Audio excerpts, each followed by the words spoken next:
और मेरा उद्योग वही है, मेरा भाषण प्रवचन कथा वही है। कैसे भी राम का राज्य वापस आए घर घर में, हम सब लोग सामर्थ्यवान बने, धनवान बने, ज्ञानवान बने, स्वास्थ्यवान बने, बुद्धिमान बने, विवेकवान बने और दानवान बने। कुछ दान होवे, कुछ ज्ञान होवे, कुछ ध्यान होवे तो स्वर्ग हो गया। कहीं जाने की जरूरत नहीं है। राम के राज्य में झाड़ू लगाने वाली भी किसी के घर रोटी नहीं मांगती थी, इतनी सुखी कर दी राम जी ने। उसको कहते राम राज्य। सबका बराबर अधिकार आ जाए उसे राम राज्य कहते। राम जी ने ब्राह्मण से लेकर के एक झाड़ू लगाने वाले, कपड़े धोने वाले को भी अपना दर्जा दिया, बोलने का अधिकार दिया। और राम जी ने जब धोबी को बोलने का अधिकार दिया तो राम जी के सामने बोलने का अधिकार मिला तो बोला, और बोला तो उसने थोड़ा ऐसा बोल दिया कि नुकसान कर दिया राम जी। वो तो आरोप कर दिया सीता जी को। तो इसको राम राज्य कहते। जहां बड़े के सब अधिकार हैं, छोटे का कोई अधिकार नहीं है।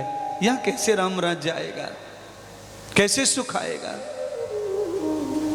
बोलिए, 3 दिन से फ्रिज में सड़ा हुआ सामान हम काम वाली को देते हैं, ले ली तेरे बच्चन को ले जाए, और 3 दिन से सड़ रहा फ्रिज में, और ये काम वाली को दे रहे हैं। और ऊपर से एहसान और दिखा रहे हैं, बॉसगिरी और दिखा रहे हैं बड़े होने का, सेठानी और सेठ जी और बन रहे हैं।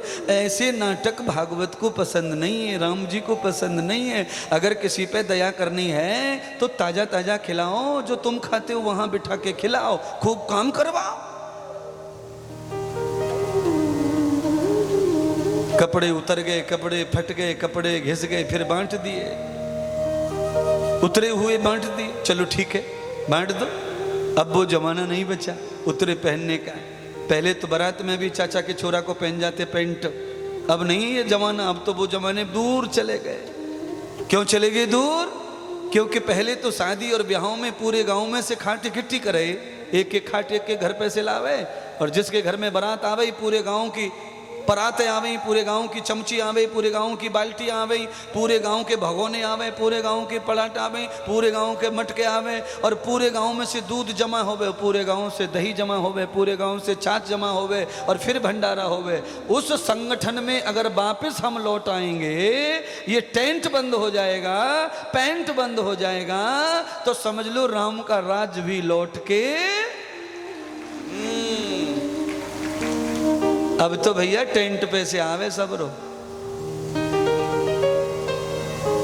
अब तो जिठानी को ना चावे हैं। बड़े भैया के घर में 10 परात हैं, देवरानी को खूब पता है, पर वो जिठानी से लेती।